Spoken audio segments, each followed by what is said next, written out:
हिंदू कुटुंबाला याच्यावर ह्या इकडच्या काही हिरव्या सापांनी काही जिहाद्यांनी जी काही हिंमत केलेली आहे, त्यांना वाटतंय की हे त्यांचा अब्बाचा पाकिस्तान आहे, लाहोर आहे, काय पाहिजे ते इथे आमच्या मुंबईमध्ये करणार, हिंमत दाखवणार आणि आम्ही सगळेजण इथे गप्प बसणार.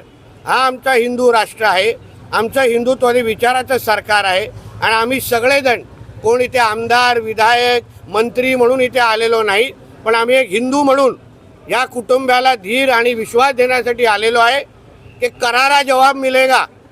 ह्या गोष्टीचा आम्ही गप्प वाचणार आहे. त्यांना जी भाषा समजते त्या भाषेमध्ये उत्तर आम्ही देणार आहे यापुढे.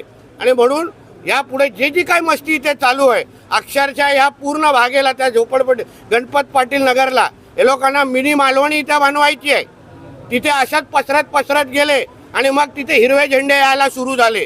आता हेच गोष्टी अगर इथे सुरू करत असतील, मॅनग्रोव्हला हात लावत असतील, पाहिजे तिथे अनधिकृत मदरसा मस्जिद बांधत असतील, पाहिजे तेवढे बांगलादेशीने रोहिंग्या आणत असतील ना, तर त्यांची कमर कशी तोडायची, त्याचे शुक्रवारी त्यांचे गॅस सिलेंडर कसे वरती येणार नाही, याची सगळी काळजी आम्ही ह्या पुढे घेऊ. याची हिंदू समाजाची इकडच्या चिंता करू नये.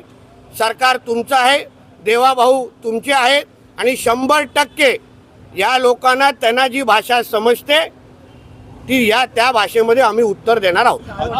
देवाभाऊंच्या बुलडोजर या ठिकाणी आरोपींच्या घरावर चालेल का? आता ऑइलिंग चालू आहे, सर्व्हिसिंग चालू आहे. मी गेल्यानंतर किकस्टार्ट मारीन आणि मग देवाभाऊचं बुलडोजर कसा कोणाच्या गॅस सिलेंडरवर फिरतं आणि मग शुक्रवारी कसा तो वरती आणण्यासाठी त्रास होतो या इकडच्या या बांगलादेशी आणि रोहिंग्या लांड्यांना कळेल.